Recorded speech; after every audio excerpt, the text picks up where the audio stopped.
I didn't say anything wrong. I didn't roll my eyes, didn't complain, didn't even sigh too loud. I just sat quietly watching the sun melt behind the pine trees lining Highway 84 while laughter erupted behind me, filled with inside jokes I was never invited into. It was our annual summer trip. 12 of us crammed into 2 SUVs heading toward a campground near Crater Lake in Oregon.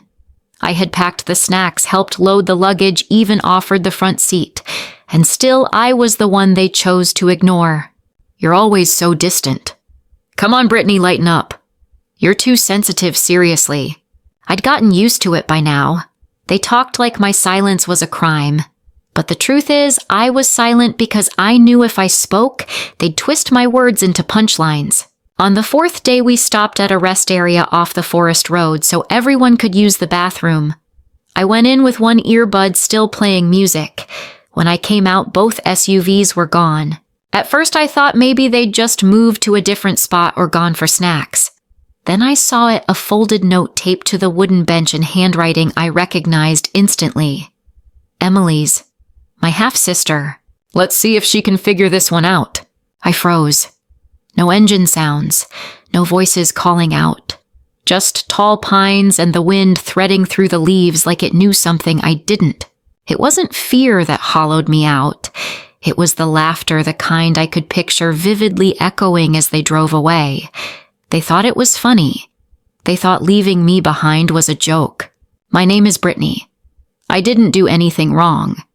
And yet they left me like I was just extra baggage. Not too heavy to carry, but too inconvenient to accept.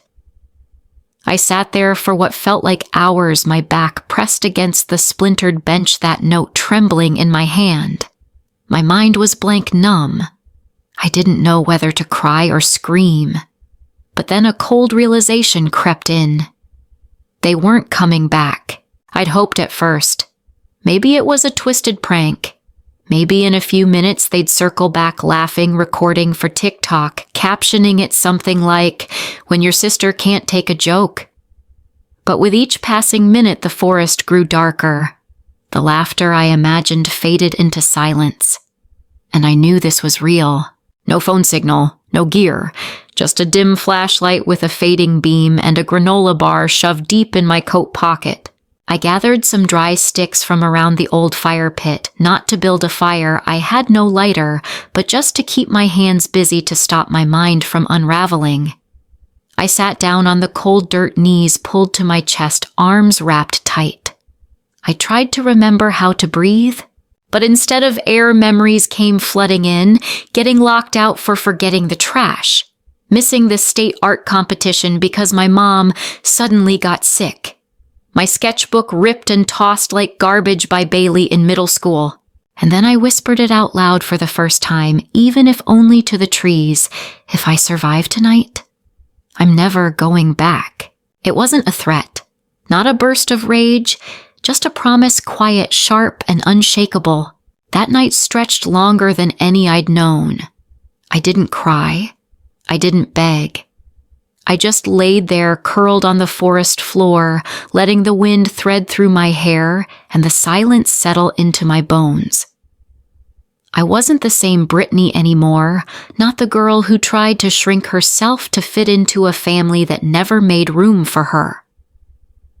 Dawn arrived like a quiet apology from the sky, soft gold brushing across the distant ridges, as if nature itself was trying to soothe a wound it didn't cause. I sat up, every joint stiff from the cold. My legs were numb socks, damp with dew, shoes stiff with dirt. My throat burned with thirst. But I didn't cry, didn't scream. I simply stood slowly and started walking.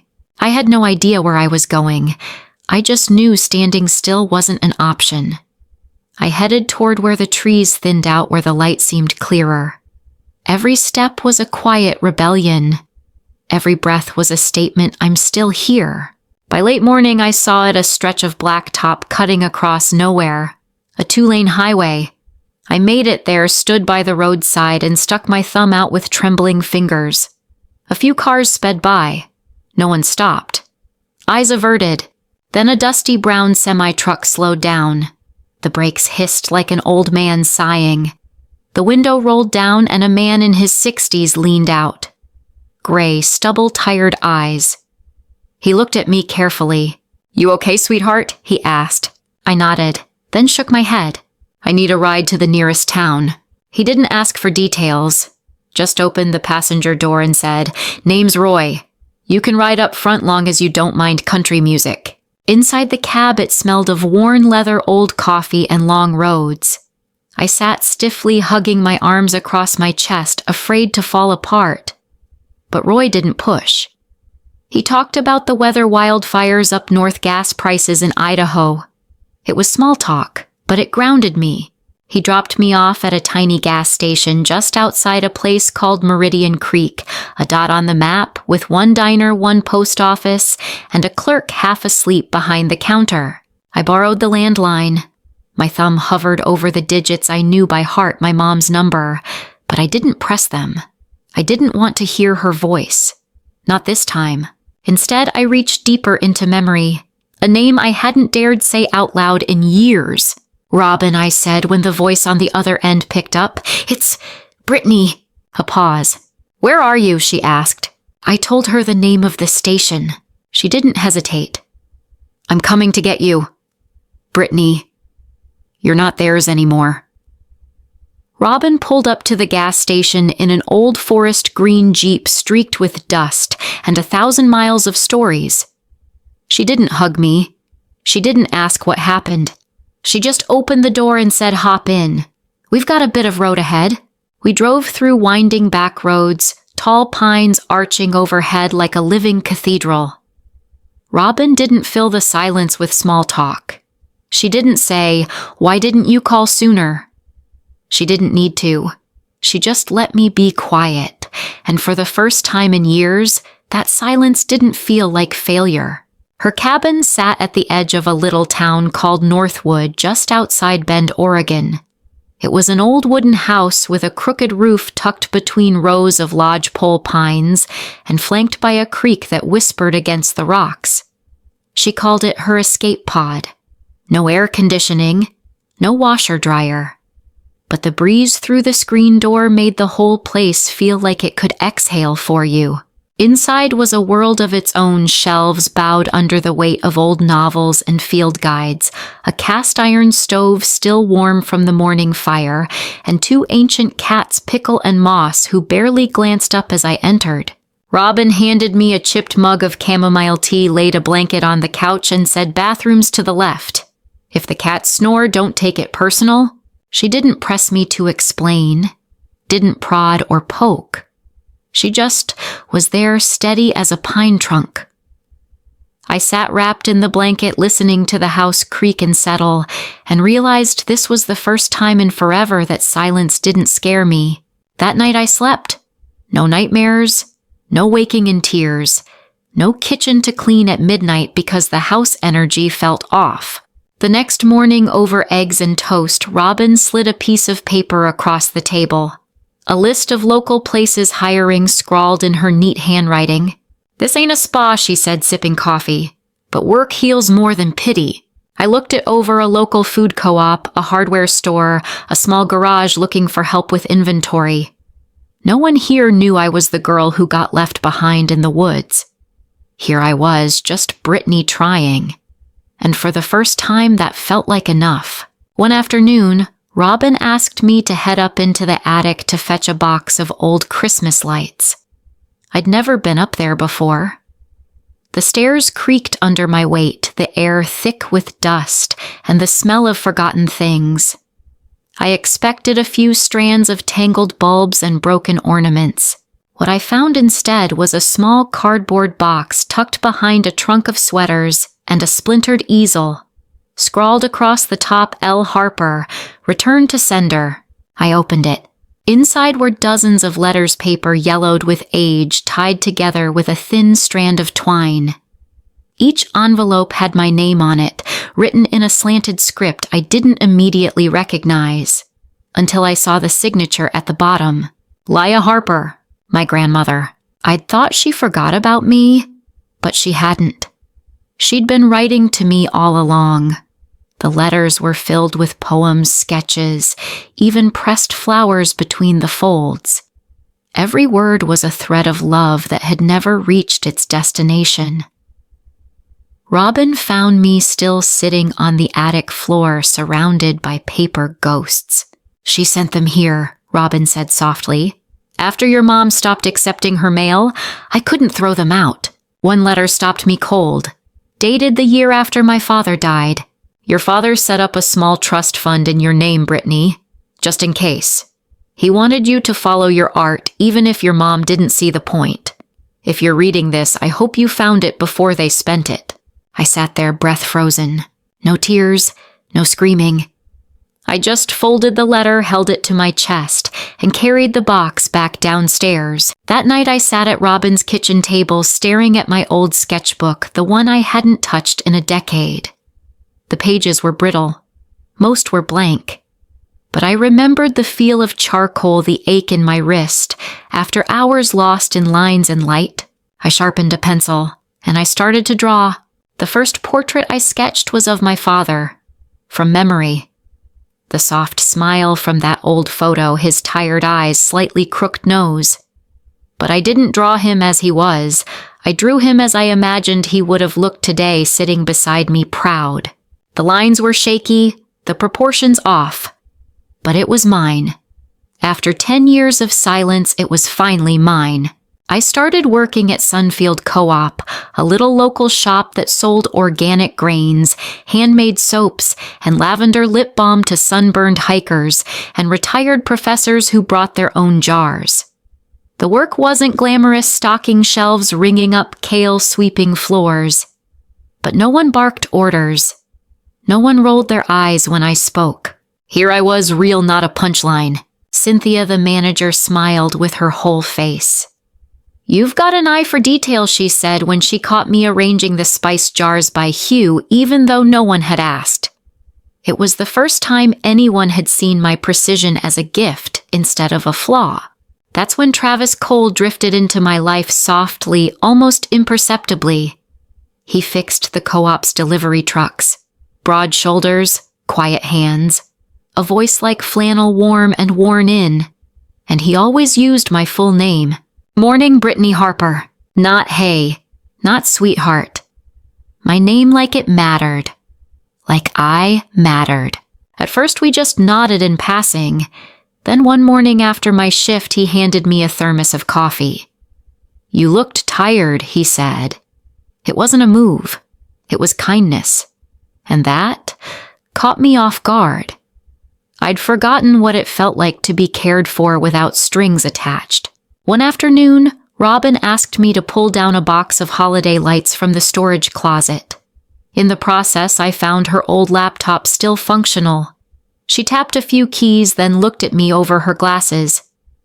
"I signed you up for an online accounting course. Full scholarship." I blinked. "Someone once told me this girl was good with numbers," she said.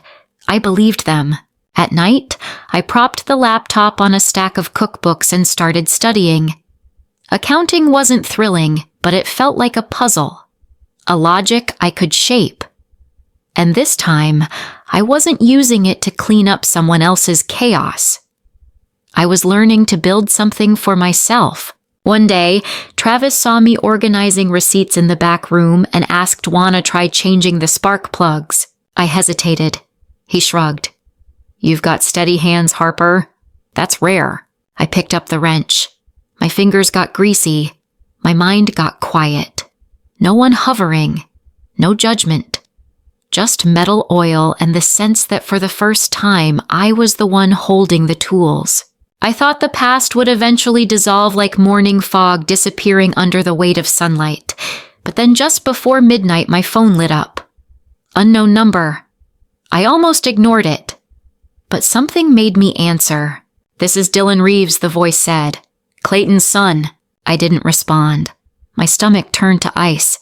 "I know what he did to you," Dylan said, calm and deliberate. "And I know what he did to me." I hit record. "I was 17 when he kicked me out," he continued. "Said I stole parts and cash from the dealership. I didn't. But he needed a scapegoat, and I was the easiest one to cut loose. I stayed silent, listening.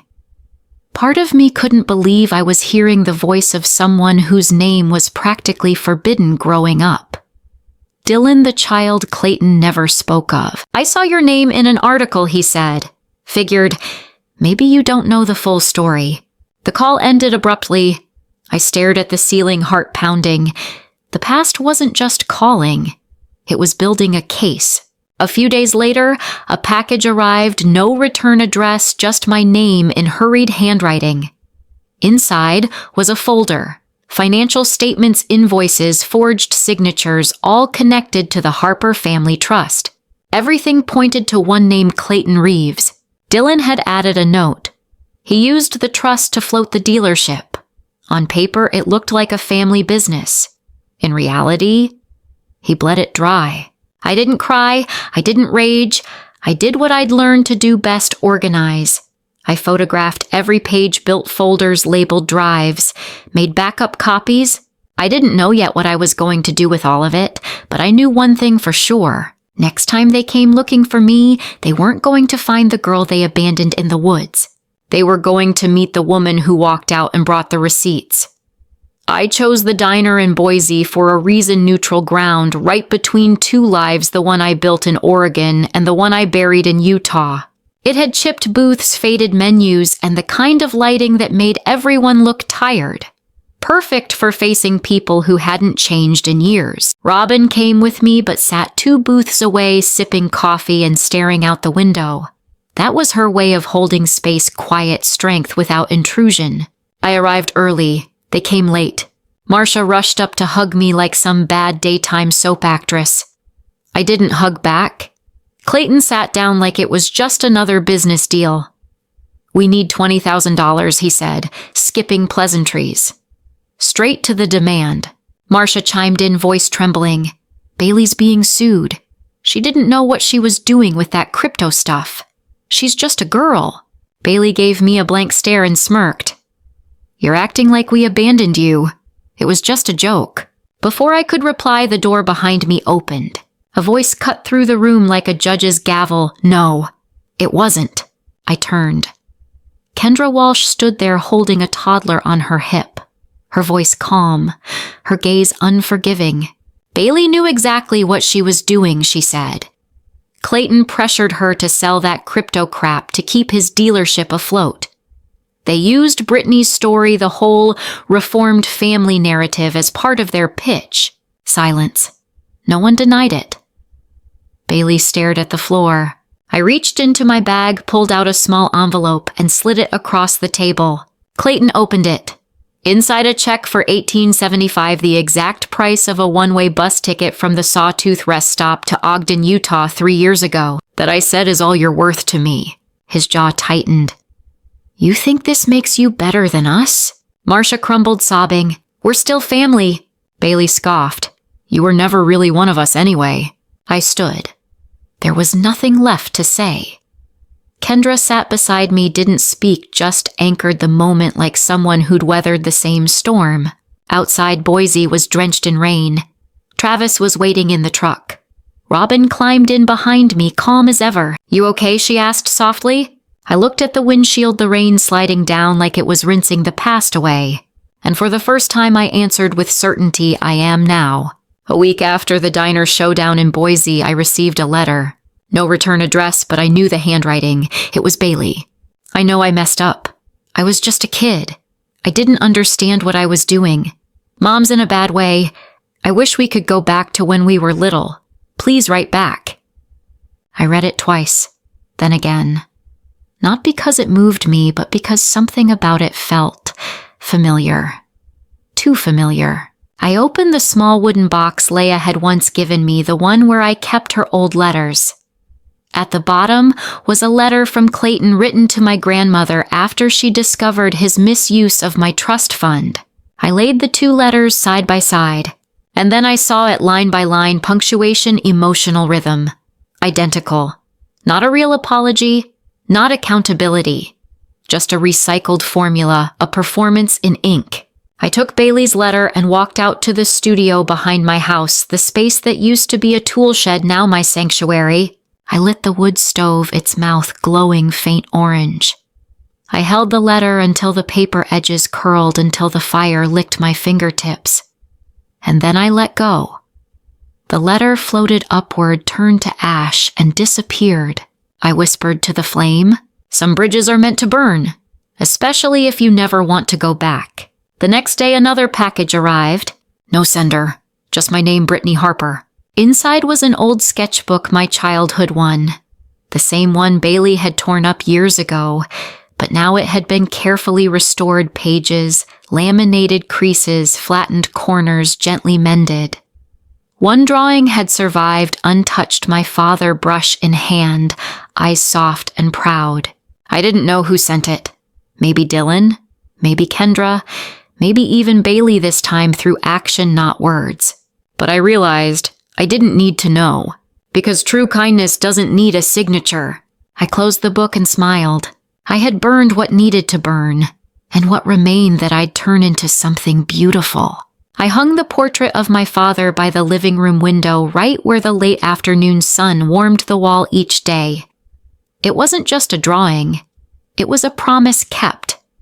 I'd drawn him not as I remembered, but as I imagined a man who didn't just survive sorrow, but stood strong because he loved his daughter. Below the sketch, I taped a note in my handwriting for the one who believed in me before I ever knew how to believe in myself. The house Travis and I bought was modest just outside Northwood. A tilted roof, a stone well out back, and a crooked shed that had become my studio. We pulled together what was left of my trust, my savings from bookkeeping and the garage, and placed a down payment. It wasn't grand. It wasn't perfect. But it was ours. One night while organizing invoices for a repair shop in Redmond, I paused. And I thought, I'm not surviving anymore. I'm living. A few weeks later, I filed paperwork to start a small scholarship, the Harper Boundaries Fund. It was for girls like me, girls who had grown up swallowed by silence, cornered by expectations that never fit, and told their dreams were too inconvenient to matter. Girls who needed a start, but no one gave them one. The launch was quiet. Town hall, a few folding chairs, a pitcher of water on a table, nothing flashy. But when I stood to speak, I looked into a crowd of strangers and saw heads nodding before I even got through my first sentence. I said, "This isn't about running away. It's about choosing what you'll run toward." When I left the room that day, I didn't feel triumphant. I felt at peace. And for me, that was finally enough. 3 years after the night they left me in the woods, Travis and I drove back in our turquoise Mustang, the one we rebuilt by hand. We called her Phoenix. She was a symbol, after all, of everything I'd become. We returned to where it all began, Sawtooth Mountains. The rest stop wasn't marked anymore. The grass had grown wild, reclaiming what once felt like a crime scene. But it didn't scare me now. The trees didn't loom. The air didn't sting. It felt neutral, peaceful, like even the forest had moved on. Travis killed the engine. "You sure you want to be here?" he asked softly. I nodded. I need to see it. From the other side of the story. I stepped out carrying a small bundle of dried flowers, lavender, eucalyptus, a single white rose. Not for them. For the version of me that was left here. I knelt in the middle of the clearing, right where the fire had once burned, and let the petals fall onto the earth. No speech. No tears. Just gratitude in silence. This place wasn't haunted anymore. It had become a witness to a girl who didn't break, and a woman who came back to reclaim her ground. On the drive home, we crested a hill just as the sun dipped behind the ridgeline, painting the world in orange and gold. Travis stopped the car without a word. I climbed onto the roof of the Mustang, sketchbook in hand. I drew what I saw: a woman sitting on the roof of a car, hair tangled in wind eyes fixed on the horizon. Below it I wrote, "Not the girl who got left behind, the woman who kept walking." The sketch, "The woman who kept walking," now hangs in a gallery in a small coastal town called Florence. I added more over time: Robin's herb garden, Travis's garage, Kendra's bakery display, and a finished portrait of my father this time, drawn with confidence. No hesitation, no blur. A small brass plaque beneath it reads, Brittany Harper, artist founder of the Harper Boundaries Fund. I didn't cry when I saw my name, but I felt something stronger than pride. I felt truth. All of it was mine. Earned. Lived. Life kept unfolding. On a misty Oregon morning, I stood barefoot on the sand wind tugging at my wedding dress. There was no floral arch, no string quartet, just a few folding chairs, a piece of driftwood for an altar, and the Pacific roaring like it was celebrating. Travis and I said our vows to the sea. Robin officiated solemn and glowing. Laya took photos with her late husband's old film camera, squinting like she could see time folding. Kendra brought lemon blueberry cake dusted with mint and kindness. I looked out and saw faces who had not raised me, but who had lifted me. And I said, family isn't who you're born to. It's who shows up, stays, and lets you grow. There were tears, not from regret, but from peace. A week later, I received another letter. No return address, but I recognized the handwriting. Bailey again. I didn't read it all. I didn't need to. I slipped it into the studio's wood stove. Not out of anger, but because I was done. Not to win, but to live.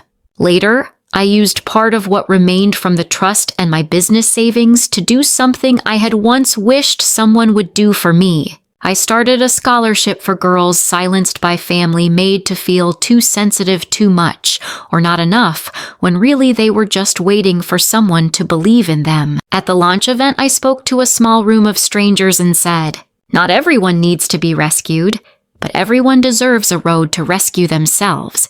The waves whispered behind me, not as a goodbye, but as a beginning.